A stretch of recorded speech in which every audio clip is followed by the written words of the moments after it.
I'm Michelle Neerman. I'm the president and CEO of UnityPoint Health Cedar Rapids, and we're just so pleased to welcome folks here to St. Luke's Hospital this morning. We're still getting used to having people back in the building, sort of in the post-COVID environment, so it's just a pleasure for us to have guests with us here today as we talk about our Heart Saver program and get to award to our recipients here today. So we consider ourselves here at St. Luke's to be Cedar Rapids Heart Hospital. We have a long legacy of service to our community, a long history of first in meeting the heart care needs of our patients and of our community. So we're very proud of that. There are some boards to the side of the room there that describe some of the investments that we're going to be making in our capabilities and capacity here.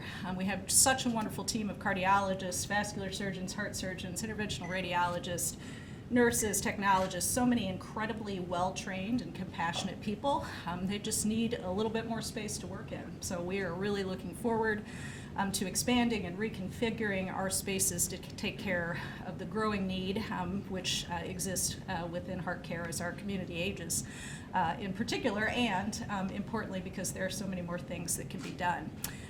But we also know that people don't live in hospitals, they live in the community, right? So it is absolutely essential that we do our part as a healthcare organization to extend our reach into our communities, which is why we were so pleased to partner with our St. Luke's Healthcare Foundation to offer the Heart Saver program. And the goals of this program is, I think many of you know, are really to place more AEDs and trauma first aid kits into our community, to save lives through early intervention of cardiac arrest and traumatic injuries. And we're gonna have a very compelling story here today about exactly that. And really, again, to be able to extend the reach of care into our communities. So I get to serve a little bit here as MC this morning, so I'll be popping up to the podium a couple of times, and it's my first great pleasure to introduce to you Dr. Leila Pavandi, who is one of our cardiologists with UnityPoint Cardiology. So Dr. Pavandi. Thank you, and good morning. Hopefully you can hear me. I'm one of the cardiologists with UnityPoint Cardiology, and as reviewed by Michelle Neerman, most cardiac arrests and traumatic injuries occur outside the hospital setting. And so campaigns have been developed over the last several years to increase the placement and subsequent awareness and education about automated external defibrillators and stop the bleed kits. Cardiac arrest can occur for multiple reasons, one of which is a life-threatening heart rhythm issue. And this was highlighted more recently on a very public stage by Damar Hamlin, the NFL football player who suffered an on-field cardiac arrest. He received immediate bystander CPR and subsequent defibrillation, and seemingly has recovered without neurologic compromise. So an automated external defibrillator is just that, an automated tool by which a patient who has suffered cardiac arrest can be shocked in the field while waiting for EMS to arrive. Some have described it as being easier to use than a microwave, and I think that that's true. Once patches are applied and the device is turned on, it tells you whether or not a shock is advised, a button is pressed, and the patient is defibrillated. In a similar theme, the Stop the Bleed kits were developed in about 2015 or 2016 based on lessons learned from active combat situations throughout the world and through tragedies like the Sandy Hook massacre. So the idea being, in this very small but impactful Stop the Bleed kit, you are given supplies to stop life-threatening bleeding that is likely to occur outside of a hospital setting. It includes a tourniquet, it includes packing gauze, and it includes a chest seal, so that if someone, for example, suffers a gunshot wound, you have the appropriate tools in place to minimize, if not stop, the bleeding before EMS can arrive. So I think our collective hope here today is that by increasing the presence of these devices in the community and providing the education necessary to use these devices, we can improve survival from cardiac arrest due to abnormal rhythms and life-threatening bleeding. Thank you very much. You know, clearly by your presence here this morning, you've shown a strong interest in our Heart Saver program and in both of these amazing tools that can make a difference here. And it's now my great honor to introduce to you someone who has had the experience, has had that life-saving experience here. So we're very pleased to welcome Mr. Chad Coburn to the podium this morning to talk about his experience and to testify to the use of the AED. Mr. Coburn.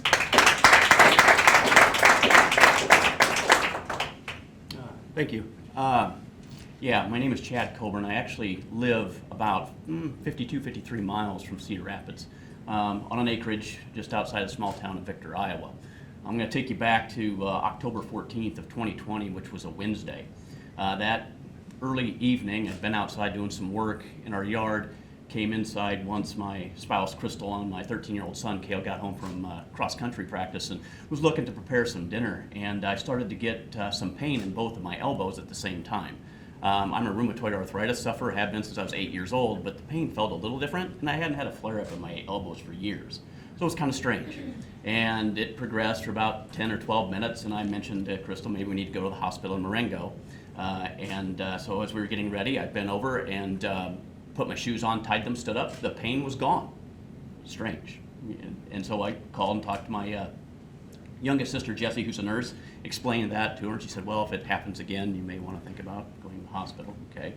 Well, we ran to town real quick, come back, started preparing dinner again, and the pain started coming back, and this time it was stronger. It was radiating down to my wrists.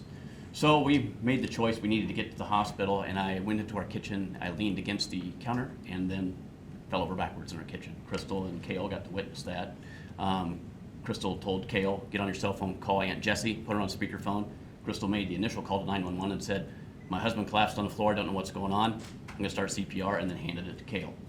Cale handled this 911 call from there on out, getting the house ready, putting our dog in the back room and all that type of thing. Crystal did CPR. When the call went out, there was actually a county deputy that was within 5 miles of my house who was from Iowa County. I live in Poweshiek.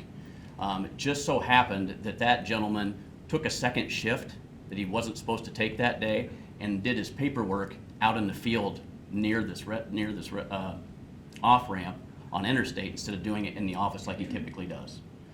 The call came through to him first as it was an 87-year-old man who collapsed.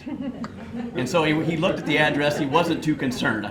And then the next one that came through said that the guy was 47 and CPR was in progress. He's like, I gotta get going. And so then he took off. He arrived at our house 7 minutes in, and he found Crystal still doing CPR. She had not stopped.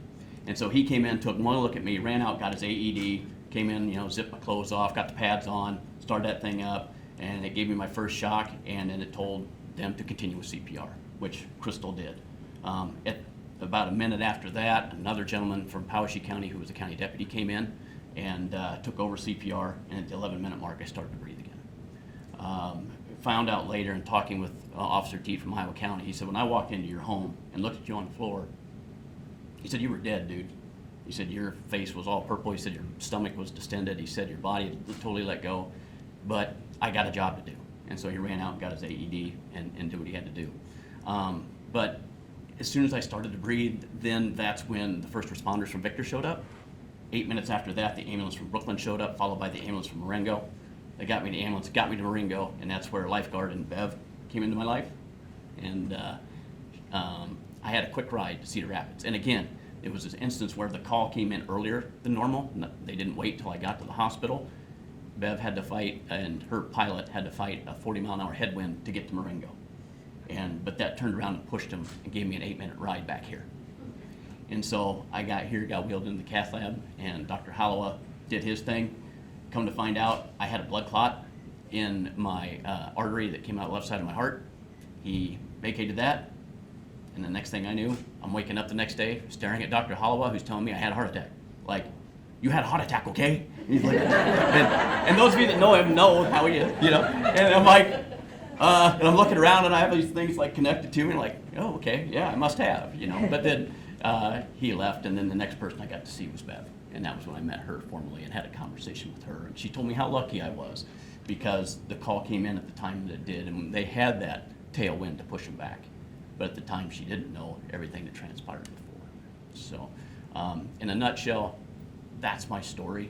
A lot of things happened in order for me to be here. I've had zero effects from it. I was able to get both my knees replaced in November of 2021, and now I can do whatever I want, like I used to back in my 20s, and it's been great. And so Bev helped to put together a ceremony to reward those people who partook in saving me, and we did that in Brooklyn in May of 2021. And there were 24 people up there on stage, 24 people, and there were still over a dozen missing. That's what it took to save me 55 miles away from here so I can continue to live and enjoy my life.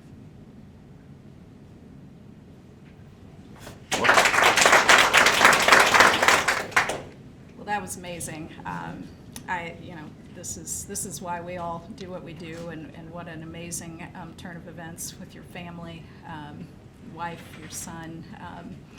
I can only imagine how difficult that was for you, but to see all the things come together, the life-saving difference it was made on so many levels, absolutely incredible story.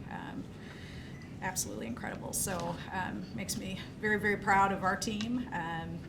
Makes me very, very grateful for our first responders that are out in our communities. Just so many pieces have come together here, and what a wonderful outcome. So thank you so much for sharing with us today. It's now my pleasure to introduce Mary Klinger, who is the president of our St. Luke's Foundation, and Justin McDonald, who serves as our director of Heart and Vascular Services here at St. Luke's. They are going to go ahead and talk a little bit more about our investment in the Heart Saver program and unveil our list of recipients here today. So I'll bring you two forward. Thank you. Thank you, Michelle, and Chad, thanks so much for sharing your story. St. Luke's Foundation is proud and honored to grant $100,000 in support of the Heart Saver program. Over the past few years, we've seen the need for AEDs grow in our community, as witnessed by the requests that we receive each year through our rural healthcare program. With more than 100 applications received, recipients of the program were selected based upon need, emergency response, or those that serve a large number of individuals or hold large events. When receiving these awards, each recipient will be provided with training instructed by a UnityPoint Health St. Luke's team member in partnership with Sims in Motion simulation trucks. Now I'd like to turn it over to Justin to say a few words. Thank you, Mary. Just like our St. Luke's Heart and Vascular Expansion project that is currently underway, the St. Luke's Heart Saver program is just another example of our extreme commitment to the community. For 45 years, St. Luke's has been the leader in heart and vascular care in this community and the broader region, and we're extremely proud to continue that tradition, and so glad to hear your story today. We had a lot of demand and support and for this project, this program, and we actually awarded 6 more AEDs than we had originally planned, for a total of 56 AEDs and 92 stop-the-bleed first aid trauma kits. So extreme, overwhelming support for the program, so really proud of that. And so with that, I think we want to congratulate all of our recipients.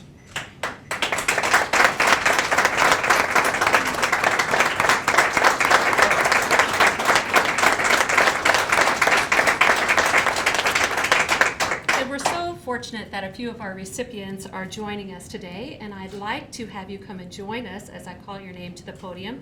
We'd love to get a picture of you. First, John Tercey, Boys and Girls Club at the Corridor. Jill Ackerman with the Marion Chamber Foundation. Carol Shepard with Cedar Rapids Freedom Festival. Doug Newman and Audrey Wheeler with the Cedar Rapids Metro Economics Alliance.